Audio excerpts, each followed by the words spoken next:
हम दक्षिण भारत की बात करते हैं तो पहले मैं दक्षिण भारत के कुछ मुद्दों के बारे में उठाऊंगी। बीजेपी का एक ऐसा नेता तमिलनाडु में उभर के आया है जो इसके लिए मीडिया अटेंशन काफ़ी कुछ आ रहा है, वो है अन्नामलाई जी। तो वो काफ़ी कॉन्फिडेंट है कि तमिलनाडु में बीजेपी को डबल डिजिट फिगर आएंगे। तो क्या ये उनका ओवर कॉन्फिडेंस है कि आप भी तमिलनाडु इतनी बारी जा चुके हैं? पहली बात है कि तमिलनाडु जनसंघ के जमाने से और भारतीय जनता पार्टी, मैं कहता हूं 5-5 पीढ़ी हमारी इस विचार के लिए वहां खप चुकी है। तो एक निरंतर काम चला है। जब कांग्रेस से लोग निराश हुए तो प्रादेशिक पक्षों की तरफ गए और लंबे अरसे तक प्रादेशिक पक्षों का जो कुछ भी कामकाज देखा है, अब लोग निराश हो गए। निराशा के इस माहौल में उन्होंने दिल्ली में भाजपा की सरकार का मॉडल देखा, हिंदुस्तान में अन्य राज्यों में भाजपा की सरकार का मॉडल देखा, देश भर में जो तमिल बंधु रहते हैं उन्होंने अपने घरों में जाके बताया भी हम जिस राज्य में रहते हैं वहां तो ये हो रहा है। तो लोग स्वाभाविक तमिल प्रजा कंपैरिजन करने लगी कि जो हवा खड़ा किया गया था ये तो अच्छा काम कर रहे हैं। अब जैसे मैंने तमिल काशी संगम किया तो तमिलनाडु में डीएमके पार्टी वाले लोग ये तो पानीपुरी वाले करके मजाक उड़ाते थे, लेकिन जब तमिलनाडु के लोग काशी संगम कार्यक्रम में आए और काशी का रूप रंग देखा, उन्होंने कहा ये हमने तो जो सुना था ऐसा नहीं है, ये तो बहुत डेवलप दिखता है, बड़ी प्रगति हो रही है, आईटी का नेटवर्क दिखता है। तो सोचने का तरीका बदलने लगा और उसके कारण डीएमके के प्रति जबरदस्त गुस्सा पैदा हुआ है। मैं कल्पना नहीं करता हूं इतना बड़ा गुस्सा पैदा हुआ है। वो गुस्सा पैदा डाइवर्ट हो रहा है बीजेपी की तरफ पॉजिटिव वे में।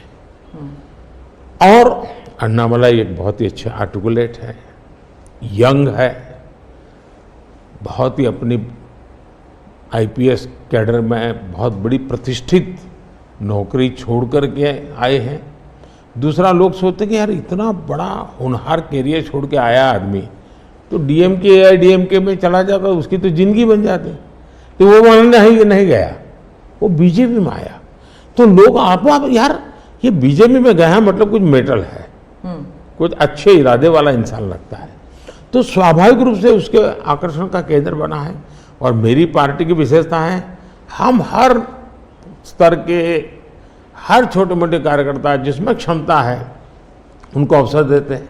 हमारा कोई परिवारवादी तो पार्टी है नहीं, परिवार से चलित पार्टी नहीं है, जिन पार्टियों में of the family, by the family and for the family होता है, और इसलिए हमारे यहाँ तो हर एक को अवसर मिलता है। फैमिली बेस्ड पॉलिटिक्स अगर हम बात करें तो तमिलनाडु में डीएमके ने कहा है कि उन्होंने काफ़ी बयान दिए हैं सनातन के खिलाफ, और वो तो काफ़ी अरसे से करते आए हैं, काफ़ी दशकों से उनका एंटी सनातन पोजीशन रहा है, लेकिन अब जो है वो लोग थोड़ा बहुत आक्रोश दिखने को मिल रहा है। तो आप क्या समझते हैं कि is it because of awareness कि लोग बीजेपी की तरफ मुड़ रहे हैं, या फिर सनातन के खिलाफ जो उनके स्टेटमेंट्स है वो बाकी राज्यों में भी ये फैल रहा है? अब मैं इस सवाल को जरा अलग तरीके से देखता हूं। सवाल हमें कांग्रेस को पूछना चाहिए। जो कांग्रेस जिसके साथ किसी जमाने में महात्मा गांधी का नाम जुड़ा हुआ था, जो कांग्रेस जहां इंदिरा गांधी जी गले में माला खुलेआम पहन करके घूमती थी, रुद्राक्ष माला, जो हाँ रुद्राक्ष माला पहन करके घूमती थी इंदिरा जी। सवाल कांग्रेस को पूछना चाहिए कि तुम्हारी क्या मजबूरी है कि सनातन के खिलाफ इतना जहर उगलने वाले लोगों के साथ तुम क्यों बैठे हो भाई? क्या तुम्हारी राजनीति अधूरी रह जाएगी क्या? ये कौन सी कांग्रेस की सोच विकृति आ रही है? कांग्रेस में ये चिंता का विषय है। डीएमके का तो जन्म शायद इस नफरत में पैदा हुआ होगा, और धीरे धीरे वो नफरत का खेल भी उनका लोग स्वीकार करने नहीं लगे हैं, और इसलिए वो नए नए तौर तरीके अपना करके बोल रहे हैं। प्रश्न उनका नहीं है, प्रश्न कांग्रेस जैसी पार्टी का है कि उसने अपना मूल कैरेक्टर गंवा दिया है क्या? जब संविधान सभा में जो लोग बैठे थे तो ज़्यादातर गांधीयन लोग थे, ज़्यादातर कांग्रेस की विचारधारा से जुड़े हुए लोग थे। और पहला संविधान बना, उसके हर पेज पर जो पेंटिंग है रामायण, वो सनातन की ही परंपरा से जुड़े हुए हैं। तो आपका संविधान बना, उस संविधान में सनातन का गौरव का हिस्सा था। और आज सनातन को इतनी भयंकर गालियां देने की हिम्मत हो और आप उनके साथ चुनाव की राजनीति करें, उनके साथ मंच साझा करें, मजबूरी कांग्रेस की ये देश के लिए चिंता का विषय है। और जो तमिलनाडु के मुख्यमंत्री और कुछ और दक्षिण के मंत्री हैं, मुख्यमंत्री हैं, वो कहते हैं कि जो दक्षिण है वो अलग इकाई है, उत्तर अलग इकाई है, दक्षिण भारत और उत्तर भारत, और बीजेपी जो है वो दक्षिण भारत में सेंध नहीं कर सकती। राहुल गांधी ने तो संसद में भी कहा था कि आप अगर पूर्व से देखें, बंगाल से देखें, उड़ीसा, आंध्र प्रदेश, तेलंगाना, तमिलनाडु, केरल तक जाएं, पूरे उस एरिया में बीजेपी सेंध नहीं कर पाएगी। दो अलग इकाई है क्या दक्षिण भारत और उत्तर भारत? पहली बात है, भारत बहुरत्ना वसुंधरा है। भारत विविधताओं से भरा हुआ देश है। यहाँ रेगिस्तान भी है, यहाँ समुद्री तट भी है, यहाँ हिमालय भी हैं, और यहाँ सह्याद्री भी हैं, यहाँ गंगा के पट भी हैं और कावेरी के पट भी हैं। तो भारत को टुकड़ों में देखना, ये भारत के प्रति नासमझी का परिणाम है। अगर यही भाव होता, अगर आप हिंदुस्तान में देखें प्रभु राम के नाम से जुड़े हुए गांव कितने सबसे ज़्यादा कहाँ हैं, तो तमिलनाडु में है। इतने सारे गांव के नाम हैं कि उसमें राम तो होगा ही होगा। अब इसको आप कैसे अलग कह सकते हैं? किसको गले उतारेंगे आप? लेकिन भारत की विविधता है। पंजाबी जैसा होगा वैसा नागालैंड का व्यक्ति नहीं होगा, गुजराती जैसा होगा वैसा कश्मीर का व्यक्ति नहीं होगा। तो विविधता ही तो हमारी शक्ति है। हमने विविधता को सेलिब्रेट करना चाहिए। हमें गुलदस्ता ऐसा है भारत का जिसमें हर एक का अपना फूल दिखाई दे, ये भाव होना चाहिए। कांग्रेस कहती है कि बीजेपी और खासकर मोदी जी इस विविधता को अप्रिशिएट नहीं करते, एक रंग में ढालना चाहते हैं, और अगर 400 सीट जो आप कह रहे हैं अगर वो आ जाता है तो संविधान रद्द हो जाएगा, एक ही भाषा, एक ही रहन सहन, एक ही तरीका होगा, और वो है जो मोदी जी कहेंगे।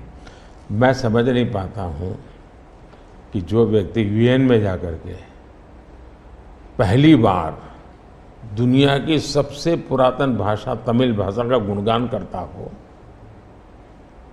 किस आधार पर उस व्यक्ति को आप ऐसे आरोप लगा रहे हो? मेरा तो मत है, और मैं जब कपड़े अलग अलग राज्य के पहनता हूं तो उनको ये परेशानी हो रही है। मुसीबत उनकी है कि वो एक सांचे में देश को डालना चाहते हैं।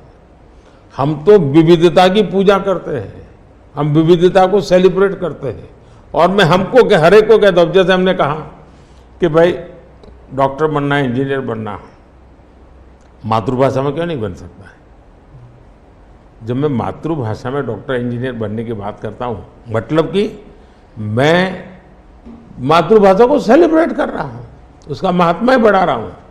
मुझे ये अभी एक गेमिंग वाले सब बच्चों के साथ बैठा था, तो उनमें से किसी ने पूछा कि हमारे लिए कोई संदेश, तो ऐसे मैंने कहा एक काम करो, अब जब भी आप हस्ताक्षर कहीं करेंगे, सिग्नेचर करेंगे, अपनी मातृभाषा में सिग्नेचर करो, इतना तो गर्व करो। अब मैं तो विविधता को लाने की कोशिश कर रहा हूं, अब उनको आरोप लगाने हैं, क्या करेंगे? कुछ मुख्यमंत्री हैं वो कहते हैं कि उन्हें सेंटर से सहयोग नहीं मिलता। दक्षिण के भी कुछ मुख्यमंत्री हैं, आप भी मुख्यमंत्री रह चुके हैं, अब प्रधानमंत्री हैं पिछले 10 साल में। क्या कोऑपरेटिव फेडरलिज्म को लेकर आपके विचार बदल गए हैं जब आप मुख्यमंत्री थे और जब अभी आप प्रधानमंत्री हैं? दरअसल, और क्या उन्हें नहीं मिलता सहयोग? दुर्भाग्य हुआ है कि जो रीजनल एस्पिरेशंस होते हैं उसको सबसे ज़्यादा तवज्जो देनी चाहिए, ये मेरी पार्टी की फिलॉसफी है।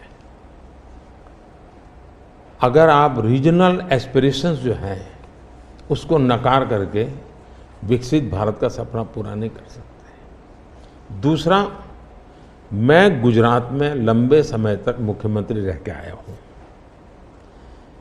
और मेरा सौभाग्य है कि देश में मैं पहला प्रधानमंत्री ऐसा हूँ कि जिसके पास राज्य के मुख्यमंत्री का इतना बड़ा अनुभव रहा है। तो एक मुख्यमंत्री के नाते केंद्र से क्या अपेक्षाएं होती हैं, केंद्र से क्या तकलीफें होती हैं, उसको मैंने भली भांति झेला है, समझा भी है। और इसलिए मैं कतई नहीं चाहूँगा कि मेरे देश का कोई राज्य, उसका उमंग उत्साह हो विकास का, उस पर कोई रुकावट पैदा हो। अगर रुकावट हटा सकता हूँ और उसमें मैं उनकी मदद कर सकता हूँ, वो भी मैं करने के लिए, क्योंकि मुझे देश बनाना है। दूसरा, मैं जब गुजरात था तब भी मेरा मंत्र था, यहाँ सरकार यूपीए की थी, तब भी मेरा मंत्र था भारत के विकास के लिए गुजरात का विकास। मैं गुजरात का विकास करूंगा, क्यों? क्योंकि मुझे मेरा देश का विकास करना है। हमारे देश में वातावरण बनना चाहिए। और हमने एस्पिरेशनल डिस्ट्रिक्ट की कल्पना की।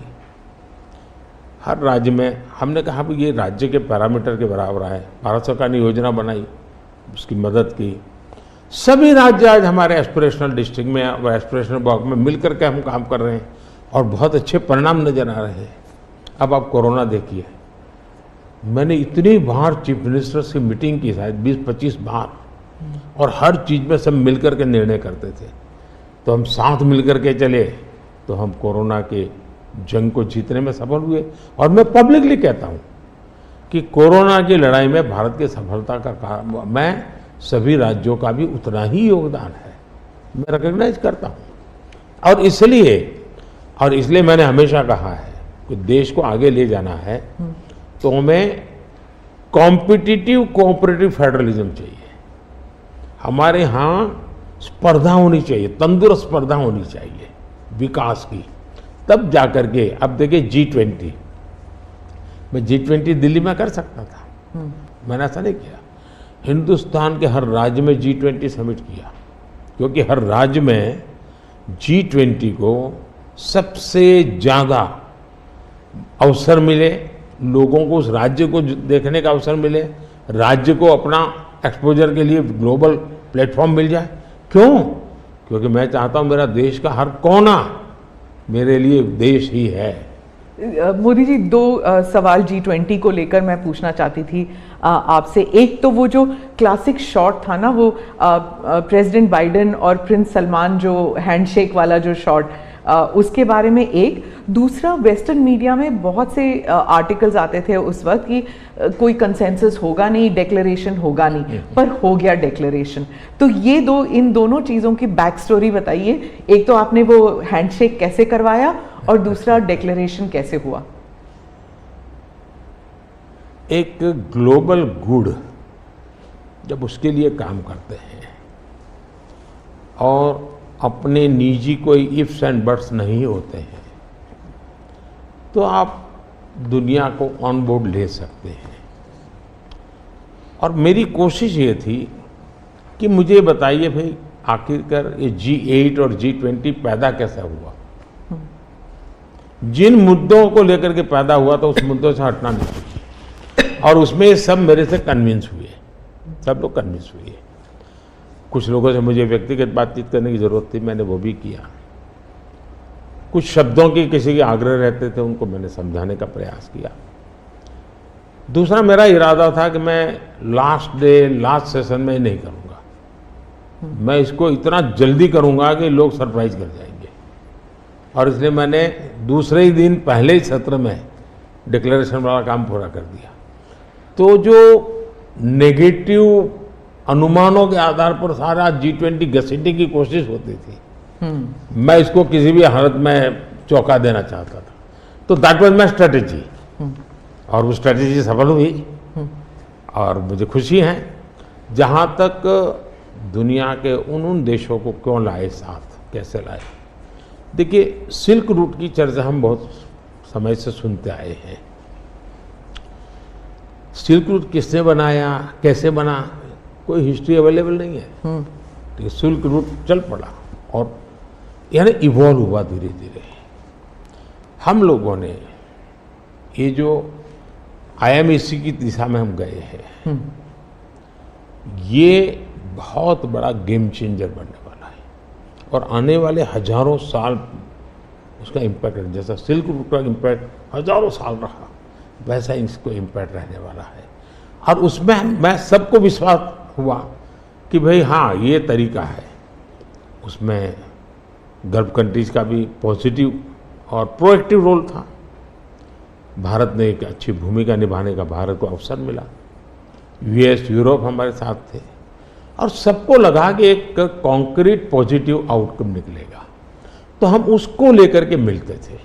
तो उसमें स्वाभाविक था कि सऊदी किंग और प्रेसिडेंट बाइडेन और दोनों के साथ मेरी अच्छी मित्रता है, तो मैं किसी का भी हाथ भी पकड़ सकता हूँ, किसी की बात भी कर सकता हूँ। पर्सनालिटी पॉलिटिक्स भी आता है ना, क्योंकि देखिए आप कि अगर हम विदेश नीति की बात करें तो खाड़ी के साथ जो हमारे रिश्ते बेहतर हुए हैं, उसके लिए बहुत से लोग कहते हैं कि it is because of your personal intervention, आपको सम्मान भी दिया गया था वहाँ पर। तो चाहे ईस्ट एशिया हो या वेस्ट एशिया हो, इसमें पर्सनालिटी पॉलिटिक्स कहाँ तक इम्पोर्टेंट है कि आप उनके जो राष्ट्रपति हैं या प्रधानमंत्री हैं उनके साथ आपका वाइबिंग होता है, आप उनके साथ बातचीत करते हैं और वो फिल्टर डाउन होता है, फिर कहाँ तक इसमें पर्सनालिटी पॉलिटिक्स भी है?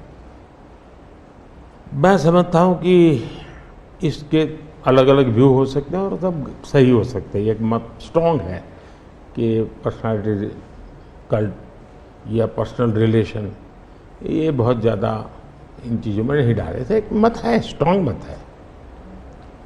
मुझे लगता है कि हमारी डिप्लोमेसी अगर प्रोटोकॉल में फंसी रहेगी तो हम परफॉर्म नहीं कर पाएंगे। डिप्लोमेसी की ताकत भी इनफॉर्मल में भी है, प्रोटोकॉल में ही ऐसा नहीं है। प्रोटोकॉल में ज़्यादा पोजीशनिंग होता है, पहले कौन आएगा, पहले कौन हाथ मिलाएगा वगैरह, उसी में समझ जाता है। तो मैंने शुरू से देखा कि भाई जैसे मेरी शपथ हुआ था, बड़ा इंटरेस्टिंग है। मैंने तय किया कि मैं सार्क देशों को 2014 की शपथ, हाँ 2000 पहली बार सार्क देशों को बनाने का मेरे मन में विचार आया। और उसके पीछे कारण ये था क्योंकि मेरा चुनाव प्रचार में मुझ पर आरोप एक ही था कि ये मोदी जो कि राज्य से आया है, ये देश की राजनीति क्या समझेगा, विदेश नीति क्या समझेगा, ये तो डुबो देगा।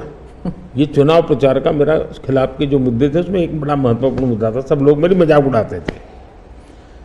तो मुझे लगा इनको एक ही एक्शन से मुझे जवाब दे देना चाहिए, बोलने की जरूरत नहीं है पहले दिन से। तो मैंने शपथ समारोह में सार्क देशों को बुलाया। उसके पहले मैंने बैक चैनल से उन सबसे सहमति ले ली थी, ऐसा तो नहीं हो सकता कि कोई, और सब लोग आए। मेरा शपथ हुआ। फॉरेन मिनिस्टर अभी तो हमारा बना भी नहीं था और मैं इन सारी चीज़ों से बिल्कुल नया था, बिल्कुल अनभिज्ञ था, लेकिन बायलैटरल सबके साथ होना था। जब हम लोग हैदराबाद हाउस में गए तो मुझे समझाया सब प्रोटोकॉल वालों को, सब ऐसा होगा, वो आएंगे, आप ऐसा कहेंगे सर। जब समय हुआ आना शुरू, मैंने कहा ऐसा करो मैं बाहर जाता हूँ उनको लेने के लिए। तो सारी सिस्टम हिल गई थी कि यार अपने प्रधानमंत्री गेट पर जाएंगे। सारी मेरी MEA की प्रोटोकॉल की जो दुनिया थी ना, उसके लिए वो पहला ही दिन बड़ा गजब होता, और मेरे लिए वो एक एक्शन सारे मेरे दरवाजे खोल दिए थे। और इसलिए मैं प्रोटोकॉल में बंधने के बजाय परफॉर्मेंस पर फोकस करके डिप्लोमेसी के लेवल को शिफ्ट करने का प्रयास किया और उसमें मुझे सफलता मिली है। President Obama, president Biden, president Trump, इन तीनों के साथ आपने काम किया हुआ है और इंडिया यूएस रिलेशंस एक अपवर्ड ट्रैजेक्टरी पे हैं। लेकिन बहुत से मुल्क हैं जो भारत की अपवर्ड ट्रैजेक्टरी से परेशान होते हैं। ये इट इज़ अंडरस्टूड कि ये है, जैसे कि चाइना, क्योंकि वो दे यूज टू थिंक कि ग्रुप ऑफ 2 होगा, एक तरफ चाइना, एक तरफ अमेरिका, मतलब 2 पावर सेंटर्स होंगे। तो मैं सिर्फ उदाहरण के लिए चाइना दे रही हूँ, लेकिन हमारे इर्द गिर्द जो मुल्क हैं वो भी थोड़े असमंजस में हैं कि ये भारत की ट्रैजेक्टरी इतनी ऊपर इतनी जल्दी जा रही है। क्या हम अपने नेबरहुड को अपनी सक्सेस स्टोरी का हिस्सा नहीं बना सकते? अच्छा सवाल आपने पूछा। हमारी डे 1 से पॉलिसी है, एक नेबर फर्स्ट, दूसरा एक्ट ईस्ट। तो जो हमारे ईस्टर्न पार्ट के जो हमारे आसियान कंट्री के देश हैं उसमें हमने एक्ट ईस्ट पॉलिसी लिया है, यहाँ नेबरहुड फर्स्ट। तो ये हमारा डे 1 से हमारे देश की भी पॉलिसी है और हमारी भी पॉलिसी है। पहले लूकैस था, मैंने आकर के उसको एक्ट ईस्ट कहा। लेकिन इसमें दूसरा, आज दुनिया के सैकड़ों मील दूर भी कोई देश है, उनको लगता है कि भारत की प्रगति में हमारा कोई बेनिफिट है, तो पड़ोसी क्यों नहीं देखेगा? आज पड़ोसी सबसे ज़्यादा खुश हैं क्योंकि भारत उनके सबसे, अब जैसे कोविड के कालखंड में कोई पड़ोसी देश ऐसा नहीं है कि जिसकी हमने मदद नहीं की हो। नेचुरल कैलेमिटी, कोई ऐसा देश नहीं है। अब जब नेपाल में भूकंप आया, फर्स्ट रिस्पॉन्डर हम थे। श्रीलंका में बहुत बड़ा क्राइसिस आया, उस क्राइसिस के समय सबसे ज़्यादा उनको मुसीबत में से बाहर निकालने का कोई काम किया है तो हिंदुस्तान ने किया, और पब्लिकली वो रिकग्नाइज करते, इसको कहते हैं। और इसलिए मैं तो दूसरा अनुभव कर रहा हूँ, वो हमसे बहुत अपेक्षाएं करते हैं और पॉजिटिव अर्थ में मैं कहता हूँ, अच्छे रूप में देखते हैं। और भारत ने भी कहा है कि भाई हम हमारे सभी देशों को, पड़ोसियों को शक्तिशाली और समृद्ध देखना चाहते हैं। आपने दोस्ती का हाथ बढ़ाया था 2014 से ही पाकिस्तान, चाइना के साथ भी ऐसे किया था। लेकिन जब आप सक्सेस स्टोरी या अपने नेबरहुड फर्स्ट की बात करते हैं तो पाकिस्तान, चाइना, मालदीव्स ये भी आते हैं, और यहाँ पर कटाक्ष है अगर आप बात करें तो। इसके लिए सुधार उसमें उनकी अंदरूनी राजनीति महत्वपूर्ण है। भारत और उन देशों